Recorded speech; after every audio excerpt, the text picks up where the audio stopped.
abençoa a nossa semana, abre os céus e derrama a cura, a libertação, a salvação sobre o teu povo, Senhor. Que seja feita sempre a tua vontade. Dê uma porção dobrada do teu Espírito sobre o pregador na noite de hoje.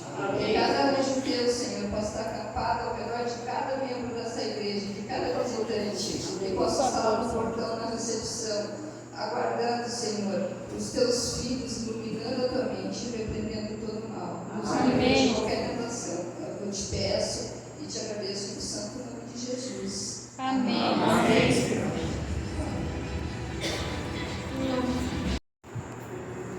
Hoje uma traje um pouquinho mais jovem, né? Na verdade, hoje o nosso dia começou bastante cedo, junto com o Pedro, que está lá no fundo.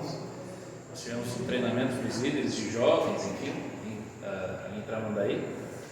Aí saí de lá, fui para uma visita no Jardim Atlântico e de lá já vim direto para a comissão, né? Tivemos aqui logo depois das 6 horas. Um dia bem agitado, mas muito abençoado também. Muito bom, muitas bênçãos Deus tem nos dado. E muito bom ter sua presença aqui. Você é membro da igreja, você é amigo da igreja. É sempre um privilégio podermos estar na casa de Deus, porque ao mesmo tempo que a gente também adora, tem esses momentos de louvor que aqui na igreja são tão especiais, mas a gente também pode de alguma forma ouvir Deus falando com a gente. Isso é algo maravilhoso. Eu queria convidar você a abrir a sua Bíblia e eu queria fazer um apelo para aqueles que são membros, ou aqueles que estão com a Bíblia. Você veja aí se tem alguém próximo a você que não tem Bíblia e compartilhe aí a Bíblia aí com alguém, para que ninguém fique aí sem a leitura aí do texto bíblico. Nós vamos aí em Êxodo capítulo 3. Êxodo capítulo de número 3. E hoje nós vamos falar sobre uma coisa chamada, é até curioso, né? Chamada chamado. Vamos falar sobre chamado. No meio da igreja adventista, para aqueles que são talvez amigos da igreja, você conhece assim, um pouco a igreja, mas não vem com frequência, assim. No meio da igreja adventista, essa palavra chamado, ela não é usada com a frequência que deveria ser, deveria existir. A palavra chamado, muitas vezes ela é associada dentro do contexto adventista, associada muito diretamente a pastores. Fulano foi chamado para ser um pastor. Primeira vez que eu ouvi no contexto como adventista isso, foi depois já de alguns anos em que eu era membro da igreja e aí eu lembro que algumas pessoas frequentando a igreja em alguns lugares assim, eu ajudava em uma igreja em Santa Catarina onde eu morava. Eu lembro que algumas pessoas chegaram para mim assim, dizer assim, olha, você podia ser um pastor, né? E às vezes alguém do nada assim, um dia no meu trabalho, alguém lá do meu trabalho me chamou e tal, pensei que era um assunto do trabalho que a pessoa ia tratar, e o sujeito chegou e falou assim, olha, por que você não vai fazer teologia? Eles vinham assim, do nada, né? E aí muitos falaram, você está sendo chamado para ser um pastor. E aí, enfim, ficou essa ideia, essa história. Ok, fui chamado. Mas hoje eu entendo que na verdade o chamado não é só para pastores, pelo contrário, todas as pessoas são chamadas por Deus. Então você que está me ouvindo aqui e aqueles que vão me ouvir aí também pelas redes sociais, né? Saiba que você também é chamado por Deus. Todos nós somos chamados por Deus. Primeiramente nós somos chamados para sair das trevas para vir para a maravilhosa luz de Deus, né? Esse é um chamado que todos nós recebemos. Mas também existem chamados específicos, algumas coisas que talvez é só você que vai fazer aquilo ali, ou outras coisas que dentro do processo da jornada da vida cristã nós temos que passar. Então, por exemplo, aqui talvez tenha alguém que está sendo chamado para estudar a Bíblia, talvez alguém está sendo chamado para perdoar determinada pessoa, talvez alguém está sendo chamado para mudar o seu comportamento. Enfim, todos nós somos chamados, mas a questão é, como é que a gente responde ao nosso chamado? Moisés é um exemplo talvez bem clássico de como um ser humano normal, vamos dizer assim, responde a um chamado. Um ser humano que não foi, talvez, ainda plenamente transformado pela graça de Deus. Porque você vai perceber que Moisés, ele ouve o chamado de Deus, mas ao longo do tempo ele vai criando desculpas, ele vai colocando um monte de desculpas. Olha, Senhor, mas tem isso, mas tem aquilo, e Deus vai trabalhando com todas as desculpas dele. Desculpa, tem essa desculpa, tem isso. Mas tem essa outra desculpa, tem isso. Tem essa outra desculpa, tem isso aqui. E Deus vai trabalhando com todas as desculpas dele, para que Moisés pudesse entender que sim, ele deveria seguir o chamado de Deus para ele. E hoje também é assim conosco, também é assim comigo e é assim com você também. Deus, das mais diversas formas, trabalha, mexe com a gente, trabalha no nosso coração, para que você atenda o chamado, que não é do pastor, não é da igreja, não é do amigo, não é do pai. O chamado é de Deus para você. A questão é como é que eu vou reagir a isso. Mas vamos ler o texto, que daí talvez vai ficar mais claro o que eu estou querendo dizer. Êxodo capítulo 3, e aí a gente vai ver aqui a partir do verso de número 4. Quando Moisés ele vê uma sarça ardente, um arbusto, que estava queimando, tinha fogo, mas a sarça não se consumia. Então, Êxodo 3, verso 4.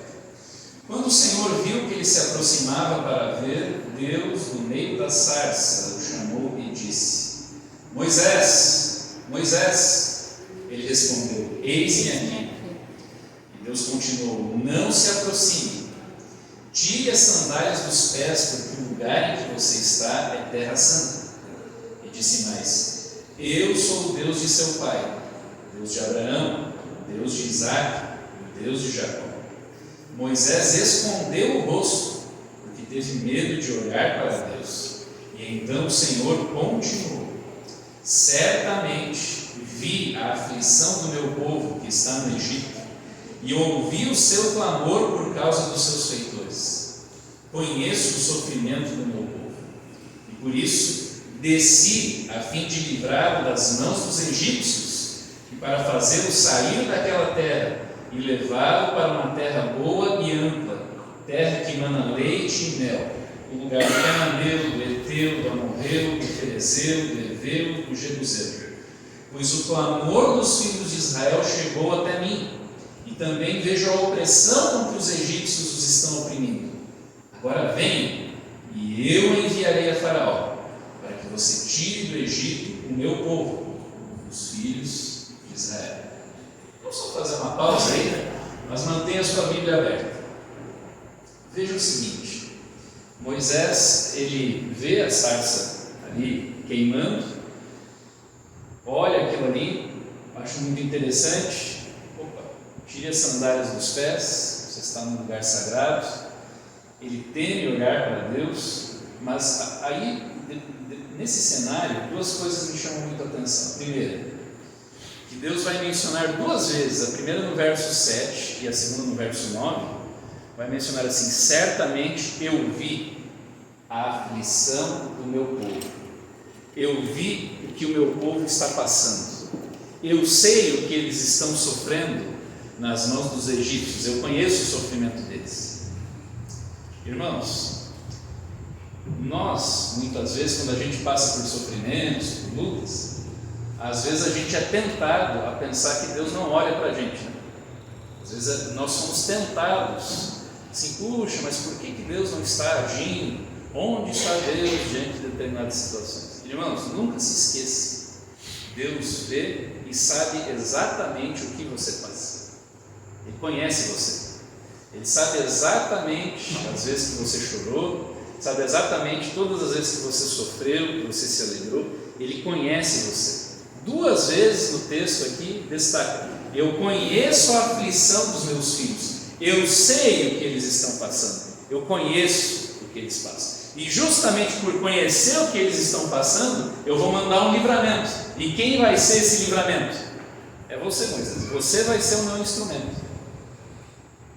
Então, irmãos, No momento que talvez a gente está pensando assim, onde está Deus? Deus já está agindo em nosso favor há muito tempo. Há muito tempo. Mas a gente tem que estar atento. Deus sabe, Deus conhece. Não tem aquele hino muito conhecido? Deus sabe, Deus ouve, Deus vê. Nada passa despercebido aos olhos de Deus. Ele vê todas as coisas. A segunda coisa que me chama muito a atenção nesse texto é Deus incentivando Moisés, né? Venha agora. O chamado não é para amanhã, não é para depois, não é para quando eu me aposentar, não é para daqui, sei lá, tanto tempo. Venha agora, porque a missão é para agora. O chamado, a missão que Deus tem para você, não é a gente pensar assim, não, mas lá no determinado tempo, né? Às vezes tem pessoas que gostam de dizer muito assim, não sei porquê, mas eu tenho quase certeza que alguém aqui pensa dessa forma. Coisa do tipo assim, mas quando Deus tocar no meu coração, eu vou fazer determinada coisa. Irmãos, não funciona assim. Se eu entendo que determinada coisa é correta a ser feita, não é assim, eu vou esperar que Deus toque no meu coração. Você vai lá e faz. Hoje até alguém perguntou brincando, né, para mim se eu gosto de dar estudo bíblico, né? E uma das coisas que eu mais gosto de fazer é dar estudo bíblico. E o primeiro estudo bíblico que eu dei foi justamente para um Sérgio. Não é esse Sérgio aqui, especial que a gente tem aqui, que me deu 1 quilo de mel de presente, muito, muito bom. Sem falar as outras coisas, né? Fui lá na sexta-feira, mas também era um Sérgio. E fiz o estudo bíblico com esse Sérgio, e no final do estudo bíblico, isso já se vão aí uns bons anos, né? No final do estudo bíblico, a gente terminou o estudo, eu fiz o apelo para ele, e o estudo bíblico, um dos últimos estudos que eu estava vendo com ele, era sobre a questão dos mandamentos de Deus e tal. E a gente conversou alguma coisa ali, e falei, Sérgio, você entendeu? Entendi. Perfeito. E qual que é a sua decisão? É que Deus não tocou no meu coração ainda. Como assim? Sérgio, você está vendo aqui os mandamentos de Deus? Os 10? Sim. Você viu que tem o 4º mandamento ali, né? Lembra-te do dia, qual dia mesmo? Sábado. Sábado. Você viu ali, né? Está na Bíblia. Isso. Sim, está na Bíblia. E a Bíblia é o que mesmo, Sérgio? A palavra de Deus. Isso mesmo. E se a Bíblia é a palavra de Deus, Deus não fala conosco através da Bíblia? Sim. E então, mas Deus não tocou no meu coração ainda. Então, quando Deus tocar no meu coração, aí eu vou seguir o que está escrito ali. Não, gente. A questão não é assim, eu vou sentir uma coisa especial para daí fazer. Irmãos, se você se basear só no seu sentimento, hoje eu posso estar muito bem, mas amanhã eu posso não sair da minha cama. Por isso, muito cuidado. Muito cuidado. Então, por isso, a questão não é amanhã, não é depois. Se eu sei o que é certo, não enrole, não demore. Siga aquilo que é o certo a ser feito. Bom, mas o fato é que Moisés, ele ouve o chamado. A gente vai perceber que no fim das contas Moisés ele não queria ir. A verdade é essa. Moisés ele não queria ir. Mas ele vai lançar desculpas, né? Ele vai jogando desculpas e tal. Guarde essa informação aí, do porquê que ele não queria ir, tá? A gente vai voltar nisso aí no finalzinho. Mas o fato é que ele não queria ir. Mas ele vai lançando desculpas. O interessante é que Deus vai desconstruindo cada uma das desculpas que ele dá. A primeira desculpa que ele dá aparece aí logo no verso 11, Êxodo 3, verso 11, quando ali é dito o seguinte, veja só, Êxodo capítulo 3, verso de número 11, diz assim, então Moisés perguntou a Deus, quem sou eu para ir a Faraó e tirar do Egito os filhos de Israel? E aí o início do verso 12, Deus respondeu, eu estarei contigo. Ou uma outra versão, né? Certamente eu serei contigo. Então você percebe que a primeira coisa que Moisés fala assim: Senhor, mas quem sou eu? Sou um Zé Ninguém, né? Não sou nada. Porque imagine que, trazendo isso para os dias de hoje, é como se pedisse para um Luiz Henrique da vida ir lá nos Estados Unidos, e lá em Washington, né, invadir lá a Casa Branca e falar para o presidente americano: ó, presidente americano, seguinte, ó, tu está em guerra em tal lugar, tu está mantendo aí cativeiro de determinadas pessoas, ó, tira esse pessoal, vai desarmar tais pessoas. É uma coisa assim, o Egito era a nação mais poderosa do mundo naquele tempo, e Deus estava dizendo assim: Moisés, você vai lá falar com o homem mais poderoso do mundo de hoje, e você vai dizer assim para ele: ó, essa multidão de escravos que você tem aí, você vai liberar eles, você vai libertar eles. E aí Moisés diz assim: mas quem sou eu? E quantas vezes nós, diante de um chamado de Deus, a gente não fala exatamente isso? Senhor, mas quem sou eu? Não sou nada. Quem sou eu? Eu sou totalmente incapaz para isso aí. Mas a questão, irmãos, não é se você é capaz ou não é capaz para determinada coisa. A questão é quem está com você. É por isso que Deus não fala assim: não, Moisés, você é muito queridinho. Aqui não é uma aula de autoajuda, né? Tipo assim: Moisés, você é querido, né? Você é maravilhoso, você é lindíssimo, você é isso. Não, Moisés, a questão não é quem é você. A questão é que eu vou estar com você. Amém. E isso basta. A questão não é se você tem habilidades suficientes para fazer isso ou aquilo. A questão é você estar disponível.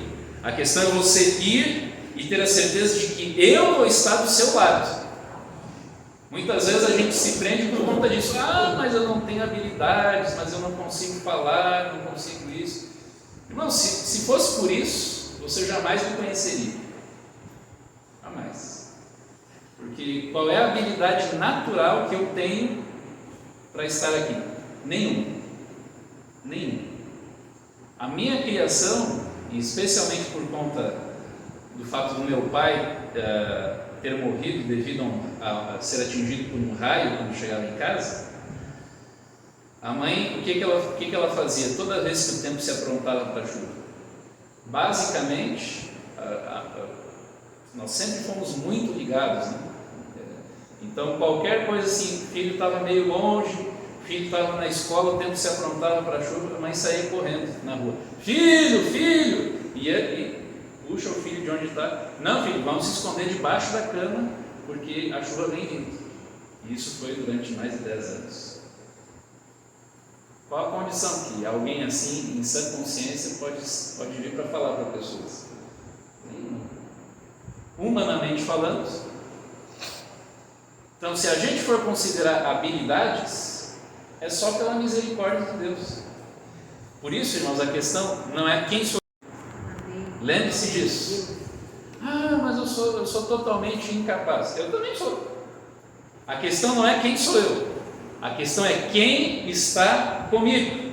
E nós precisamos lembrar disso. Quem é que está conosco, irmãos? Quando você se coloca nas mãos de Deus, é o Todo-Poderoso. Não há limites para aquele que se coloca nas mãos de Deus. Bom, mas mesmo com essa resposta tão poderosa da parte de Deus, Moisés continuou teimando. Tem outros detalhes da história que o tempo não me permite entrar, mas vamos falar ali no início do capítulo 4. Êxodo capítulo 4, a partir do verso 1. Ele diz o seguinte: Moisés respondeu: mas eis que eles não vão acreditar em mim, nem ouvirão o que vou dizer, pois dirão: o Senhor não apareceu a você. E então o Senhor perguntou a Moisés: o que é isso que você tem na mão? Ele respondeu: um bordão. Então ele disse: jogue no chão. Ele jogou no chão e o bordão virou uma serpente, e Moisés fugia dela. Mas o Senhor disse a Moisés: estenda a mão e pegue-a pela cauda. Ele estendeu a mão, pegou-a pela cauda e ela se transformou em bordão. Então o Senhor disse: isto é para que creiam que o Senhor, o Deus de seus pais, Deus de Abraão, Deus de Isaque, Deus de Jacó, apareceu a você. E o Senhor continuou: põe agora a mão no peito. Ele fez. E tirando a mão do peito, eis que ela estava leprosa, branca como a neve. E então o Senhor disse: põe a mão no peito outra vez.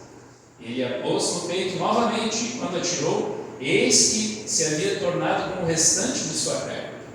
O Senhor continuou: se eles não acreditarem em você e nem atenderem à evidência do primeiro sinal, talvez acreditarão na evidência do segundo. E aí no verso 9 vai mencionar que, se não acreditarem nesses dois, aí era para pegar um pouco de água do rio Nilo e derramar na frente do povo lá, que a água se transformaria em sangue. Então o povo de alguma forma acreditaria em algum desses sinais aí. Pastor, mas e como é que a gente traz isso para os dias de hoje? Muito simples. Não se preocupe, que eu não vou colocar a mão dentro da minha camisa para parecer aqui leprosa, não há nada disso. Mas irmãos, qual é o maior sinal que Deus dá para alguém que é chamado, ou que Deus quer que você tenha em sua vida? Qual é o maior sinal que Deus deseja que exista em sua vida? Basicamente, uma vida transformada. Amém. Se você viveu o que você prega, esse é o maior sinal que pode existir na vida de qualquer pessoa. Você não precisa nem sequer falar muitas vezes. Eu acho que eu já contei aqui, da história de quando eu fui orar num restaurante, em Santa Catarina, e quando terminei a oração, o garçom estava me olhando com uma cara de espantado, tomei um susto, até porque o garçom não era bonito também, e aí eu olhei para ele e falei: então, por que você está aí me olhando? Falou: você é um adventista do sétimo dia, não é? Bom, eu não tinha nenhuma roupa, aqui dá para dizer que eu sou adventista, estou com um símbolo do JA, tem os símbolos aqui que me identificam, mas lá não tinha nada assim escrito, uma coisa na testa dizendo assim: sou um adventista. Não tenho isso. Como é que você sabe que eu sou um adventista? Porque aqui nesse restaurante só os adventistas é que param para fazer oração antes de comer. Interessante, né? E se eu não tivesse feito oração?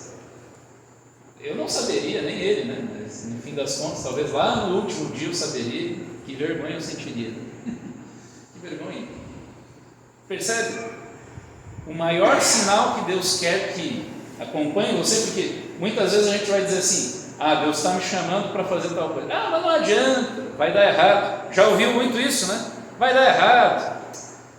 Tem aqueles que é tipo aquele pessoal do desenho, ó céus, ó vida, ó azar, Então, vai dar tudo errado, não vai dar certo e tal. E ele fica assim: não vai dar certo. Mas aí Deus diz assim: vai, siga em frente, eu vou te dar o maior dos sinais. E qual é o maior dos sinais? É a sua vida. Basta você viver aquilo que você prega. Isso é o sinal mais poderoso que pode existir. Amém. E aí às vezes tem pessoas que: mas por que às vezes a igreja tem problemas? Por que tem isso? Um motivo muito simples: não se vive aquilo que se prega. Se fala muito: vamos estudar a Bíblia todos os dias. Irmãos, nós precisamos da Bíblia, vamos estudar a Bíblia todos os dias. Você não precisa levantar a mão, Mas eu tenho certeza que dos membros da igreja que estão aqui, não são todos que têm esse hábito de estudar a Bíblia todos os dias. Infelizmente, essa é uma dura realidade. Nem todos dedicam o tempo que deveriam dedicar para estudo da Bíblia e para oração. E a gente sabe que deve fazer isso. A gente sabe que amem uns aos outros. Jesus fala, como eu os amei, ame o próximo como a si mesmo. Mas aí você vai em alguns lugares desse planeta, e aí o irmão está lá brigando por R$20, o pessoal está puxando o cabelo por causa de um vaso de flor, o pessoal está brigando por um monte de coisa. Sabe o que é certo, mas não vive o que é certo. Aí dá problema. Mas o fato é que Moisés ele vai continuar com as justificativas dele. Então, Moisés primeiro diz assim: Senhor, olha, eu não sou ninguém. Não, mas eu vou estar com você. Senhor, olha, mas as pessoas não vão acreditar em mim, o que adianta? Vai dar tudo errado. Não, mas eu vou te dar sinais, esses sinais vão te acompanhar. E para nós é isso hoje, Então, mas não adianta, eu vou falar do Evangelho e tal. O maior sinal que pode te acompanhar é esse, é uma vida transformada. Aí agora tem um terceiro, e nesse terceiro eu me identifico muito com Moisés, eu me vejo aqui nessa história. Olha só, Êxodo capítulo 4, verso 10 e 11. Então Moisés disse ao Senhor: Ah, Senhor, eu nunca fui eloquente, nem no passado, nem depois que falaste a teu servo, pois sou pesado de boca e pesado de língua. Isso aqui, quando eu ouvi o chamado de Deus para ser um pastor, é exatamente isso que eu falava para Deus. Deus, eu nem sei falar direito, sou até meio gago. E essa expressão aqui, quando diz pesado de boca e pesado de língua, na tradição judaica é considerado justamente isso, que Moisés era gago por conta dessas expressões. Ser pesado de boca, pesado de língua, é uma expressão que na antiguidade seria associada à gagueira. Então Moisés está colocando como desculpa assim: Senhor, olha, eu nem sei falar, e o Senhor está mandando ele falar com o faraó, com o cara mais importante que tem, e agora? E aí então Deus continua, verso 11: o Senhor respondeu: quem fez a boca do homem? Ou quem faz o mudo? Ou o surdo? Ou o que vê? Ou o cego? Não sou eu, Senhor? Agora vá, e eu serei com a sua boca, e lhe ensinarei o que você deve falar. Amém. Gente, isso aqui é fantástico. Porque Moisés está dizendo assim: Senhor, olha, eu nem falar sei direito. E aí Deus diz assim: tá, mas as coisas, não sou eu o criador de tudo? Não sou eu que posso fazer um mudo falar? Então, assim, isso não é problema para mim. Você enxerga problema, eu enxergo solução. Você enxerga uma dificuldade, eu enxergo uma possibilidade. Para mim não tem problema. Eu só estou dizendo assim: vai, siga aquilo que você está sendo chamado. Você está sendo chamado, não pensa assim: porque é difícil, porque é complicado, porque tem isso. Você está sendo chamado, obedeça, siga, só siga, vai. Mas como é difícil. Quando eu fui chamado, eu entendi que fui chamado para ser um pastor, me inscrevi para o vestibular de teologia, mas tinha aquela coisa assim do ser humano, né? Vai dar errado, não tenho a menor condição, não tenho recursos financeiros para fazer uma faculdade, minha família não me apoia. Quando eu falei para minha mãe que eu ia fazer teologia, minha mãe disse assim: você é louco,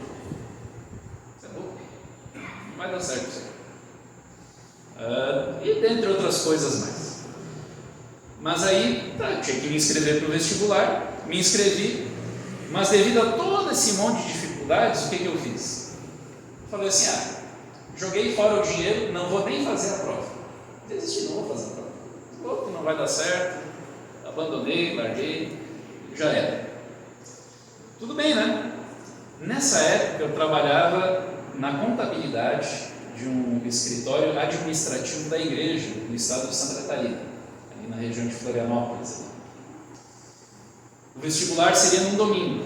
Eu já estava bem decidido que eu não faria a prova, mas aí era uma sexta-feira pela manhã, e nas instituições adventistas, sempre que você vai começar o dia de trabalho, antes tem um culto, e aquele culto tinha sido em homenagem ao dia do pastor.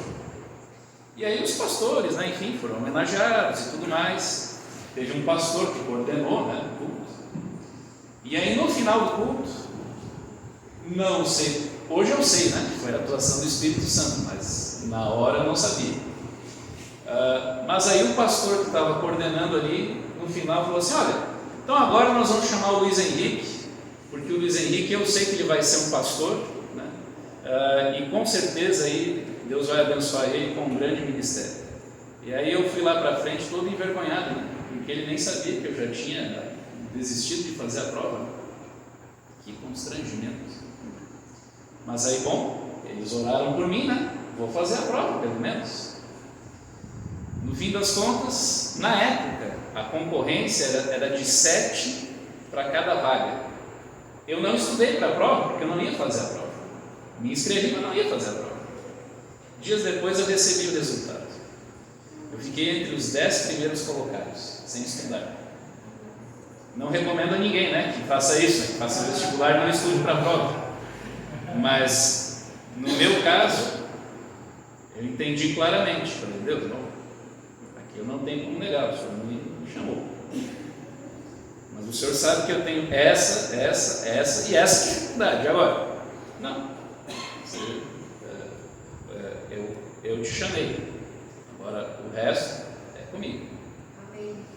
Eu estou contando a minha experiência sobre o chamado para ser um pastor, mas eu volto a frisar isso. O chamado de Deus é para todos.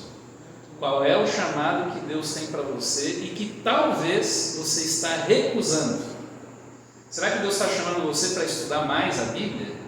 Será que Deus está chamando você para pedir perdão para alguém?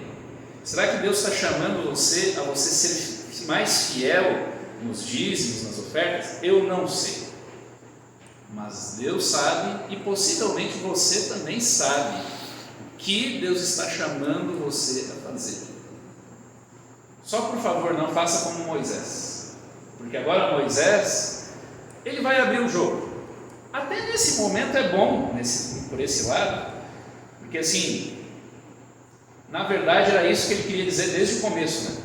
Ele não queria isso, mas ele vai enrolando, vai colocando desculpa atrás de desculpa, e aí agora ele, no capítulo 4, no verso de número, deixa eu só chegar aqui na minha Bíblia aqui, Êxodo capítulo 4, verso 13, aí então diz assim, porém Moisés respondeu, Senhor, envia alguém outro que quiseres enviar, menos a mim. Ou seja, Senhor, eu não, manda outro. Verso 14, então a ira do Senhor se acendeu contra Moisés, e o Senhor disse, Arão, o levita, não é seu irmão? Eu sei que ele fala fluentemente, eis que ele vem ao seu encontro, e ao ver você, se alegrará em seu coração. Você falará com ele e lhe porá na boca as palavras. Eu serei com a sua boca e com a dele, e ensinarei a vocês o que devem fazer. Ele falará por você ao povo. Ele será como se fosse a sua boca, e você será para ele como Deus. Leve, pois, na mão este bordão, com o qual você fará os sinais. Amém. Perceba só. Então, Moisés foi sincero, assim como muitas pessoas infelizmente não são. Acho que também já contei aqui, né, a história do sujeito que falou, né, por exemplo, na época que ele estava fazendo a faculdade de teologia, que a gente visitou um rapaz que disse assim, já era um senhor com uma certa idade, a esposa era membro da igreja, ele não era, e ele assim, Luiz, só para você saber, tá? eu quero me batizar, mas eu quero me batizar num lugar especial, não é em qualquer lugar. É mesmo? Conta mais para mim sobre esse lugar. Então, é que assim, batizar assim na igreja, assim, não quero. Para mim tem que ser num rio, né? Rio, água corrente, né? Para o pecado ir embora. Depois tem que ser assim, não pode ser em qualquer rio também, né? Tem que ser um rio que tem uma cachoeira bem bonita, tem que ter umas flores assim na volta também da cachoeira e tal. E aí ele foi descrevendo assim o lugar, né, e tal. E Luísa, eu quero me batizar nesse lugar. Basta eu achar esse lugar e eu vou me batizar. E aí eu perguntei, há quanto tempo você procura esse lugar? Só 34 anos. Será que ele estava procurando mesmo? Não. Ainda bem que minha esposa foi bem direto na veia do assunto. Ela disse assim, o senhor está só enrolando, o senhor está só fazendo uma desculpa, porque na verdade o senhor não quer se batizar. Fosse sincero então, né? Resumindo, ele ficou bravo conosco, né? Ele quis me dar uma surra depois, né?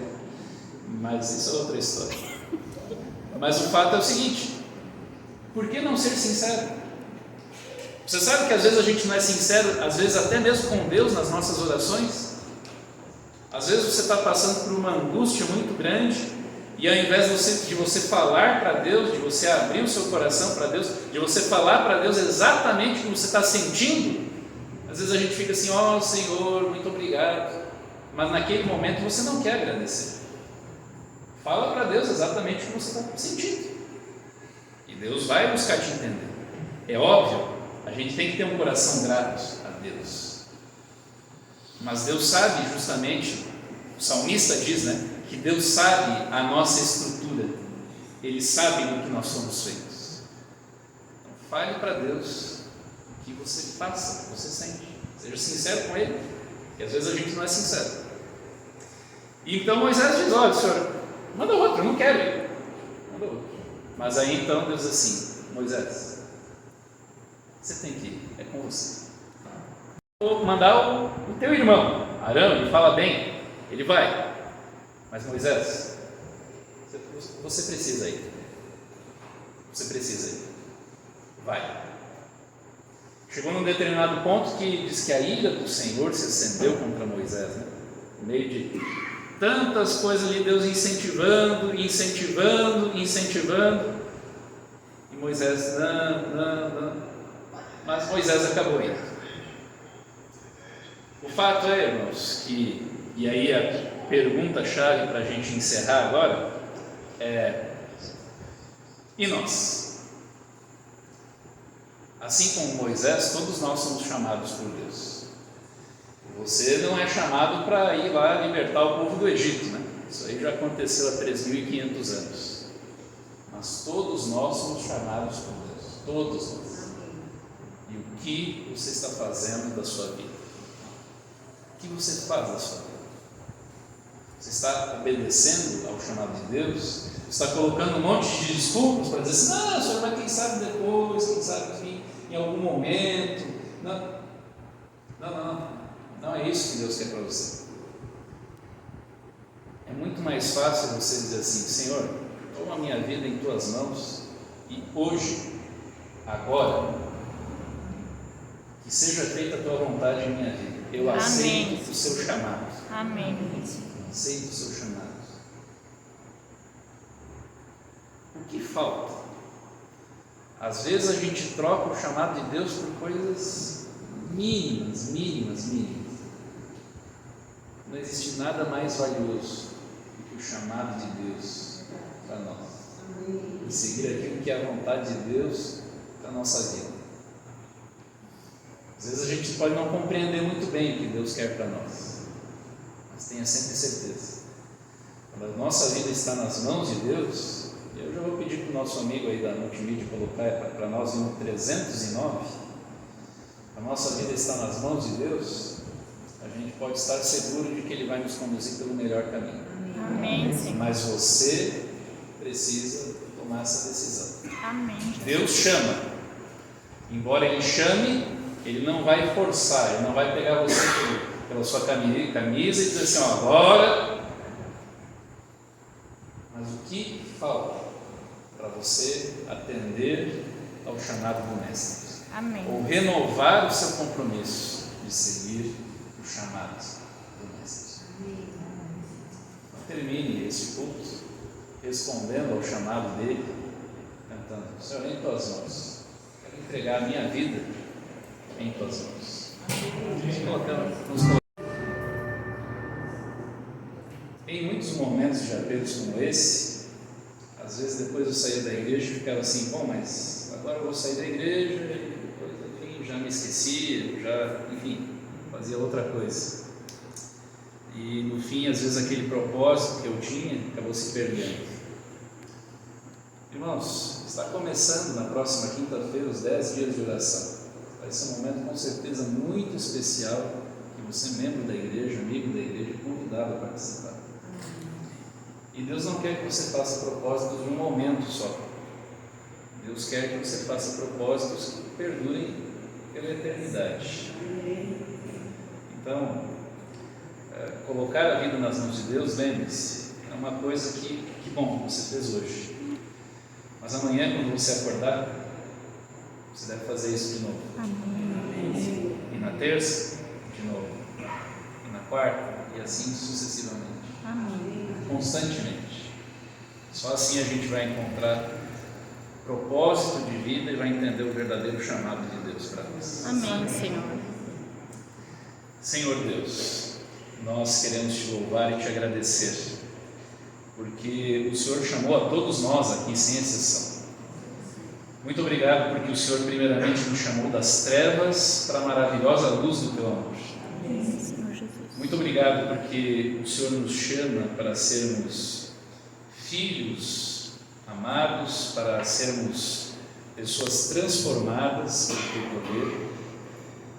E o Senhor nos chama também, e talvez aqui existem pessoas que estão em fases diferentes da sua caminhada cristã, e talvez aqui poderíamos citar pessoas que estão sendo chamadas para estudar a Bíblia, pessoas que estão sendo chamadas para se prepararem para o seu batismo, pessoas que estão sendo chamadas para poderem ser fiéis nos dízimos e ofertas, pessoas que estão sendo chamadas para perdoarem alguém que tem uma mágoa há décadas no coração, pessoas que estão sendo chamadas para resolver uma desavença já de muito tempo, pessoas que estão sendo chamadas para resolver uma questão moral que ninguém mais sabe, só essa pessoa e o Senhor, mas isso tem incomodado essa pessoa.